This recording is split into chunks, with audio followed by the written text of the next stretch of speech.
Welcome to Rick's Corner. Let's talk today a little bit about the Smith machine. I don't know how many of you know what it is, but I'm sure a lot of you do. Almost every gym has one. And it's used for a variety of things. Back at Gold's years ago, wasn't the original Gold's, but it was one of the Gold's when it moved. They had a Smith machine that was homemade, and what it was T-pipe, or pipe tees I want to say, that go like this, and then they go out this way. They would have one on each side and then a bar going through it, and then the tees themselves would go up and down on a bar. It would just slide up and down.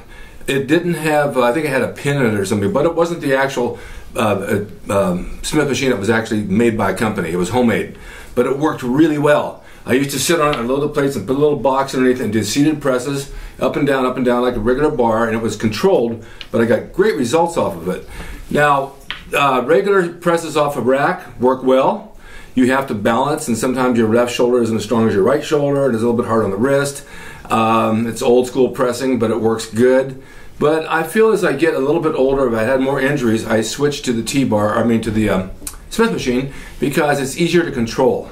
Now you can use it for a variety of things. I would go in, even when I was bench pressing heavy, and on some days I'd go in and I'd do bench presses on the Smith. I just load it up with medium weight, and I'd do reps, wide grip, and then a close grip. And you just close it up and you're done with it. But it was good for training, and it was good for building muscle because you just control the weight so easily. And then I'd go back to regular bench presses as well. Then I would switch and I would do inclines with the Smith, and I thought that was really good too. And to this day, I still do them. It's a good movement, it's a good exercise, it's a good machine. You can squat on it. I would do back squats, I would do front squats, because you can control the weight and it's right there, and when you're done, you just click it down and it just locks in place. I like squats when I was doing them. I liked doing them a lot. I got good results. But the Smith machine, I could throw my feet more forward, lean against the bar like a sissy squat without having the bar fall off my back. This way it would throw more stress on my quads and give a better sweep to my quads. Leg work for me back in the day was good, as before I had any injuries.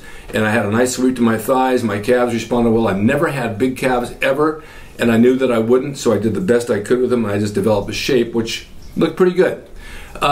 But the Smith machine, I would also put a calf block on, and I'd put a pad on the bar, and I'd do calf raises on the Smith machine and just put it back on the rack when I'm done. It just is an easy machine to use, and it gets great results. Now, a friend of mine the other day told me he does curls on it. He just unlocks it and does curls up and down on the Smith. You don't come back with it. You can't move it around, but you can go up and down with it. It's also good for close grip bench presses. If you want to do close grip for tries and the center pec, it works good for that. There's so many uses for it, it's ridiculous, and so many people don't even go to bother to use it. They just leave it in the corner and it sits there, and I don't know why. I also used it for lunges, not only backwards but front lunges. You go forward or you can go back, and it just works great. You stay in one position, but your feet go back, and you lunge, and you come back, and you lunge, and you come back, and you lunge in it. I don't know, I think it's kind of a lost art. It's kind of a lost machine that people don't really use a lot, and I think that if you want to incorporate it in your workout, you'll probably get really good results with it. It's definitely worth a try. You can try it for almost any body part you want. You can even do bent over rows with it if you want in the down position, or actually deadlifts are great on it. You just unlock it, stand next to it, and then pull it up, and then lock the rack when you're done. So look into your Smith machine in your gym. See if you have one. You most likely do. Don't neglect it. You'll get good results with it, and it's a nice alternative.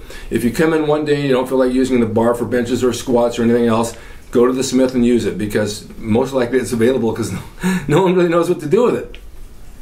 I also want to talk a little bit about calves, because as all of you know, I had a knee replacement, and for a long time I had a hard time doing donkey raises. They had the machine with the pin. I always like somebody sitting on my back, old school. That's the best for me. But I couldn't get underneath it because my right knee would collapse every time I want to use it. Now with this new knee, I tried it last week. I got underneath, put a good amount of weight on, came right up off the little block, and I was able to do them. Calf raises on a donkey raise machine, probably one of the best things you could do for development. Stretch it and let it work. It really works well. That's aside from the Smith. But I just wanted to bring this up about the Smith machine versus a regular bar. They both have their uses. They're both good. Free bar is always good for building body, muscle mass and all that. But the Smith machine also works just as well. So give it a try. Use it for any one of your body parts. Write in. Let us know how you like it. One of these days I'll shoot a video with it when I get a chance. Maybe next week I could shoot some exercises with it, and I'll post those as well. Thank you for watching Rick's Corner, and we'll see you next time. By the way, I have some other guests coming on next week. I've got Reg Lewis coming back, who was a Mr. America back in the 50s and had done quite a few movies, and he said he'd come on and talk about the old days of bodybuilding. Actually, it's the silver era, not even the golden. He had a really good body, and he trained at home a lot of the times. All right, see you guys next time. Thanks for watching. I just want to remind all of you, yes, you can still order the Gold's Gym logo, the one I designed in 1973. That was the largest selling t-shirt logo in the world. It's a piece of art history. I drew it, and now I can draw it for you on an 8x10 paper. I will autograph it to you and sign it, put your name on it. Each one is hand-drawn separately for you. They're not prints or reproductions. Each one is different because every time you draw something, it comes out a little bit different, but it's the Gold's Gym logo. And so if you would like to order it, you can get it off my website, rickdrasin.com, order it through PayPal. If you go to my website and scroll down, you'll see the order button. Go ahead and order. I'll make it out, and I'll send it right out to you. You can frame it, put it on your wall in your house, in your gym, or your garage, wherever you want. But it's a one-of-a-kind, and it will go down in history as the largest logo in the world. Thank you. Now back to the show.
It's rickdrasin.com. He is the equalizer, baby. See you next time.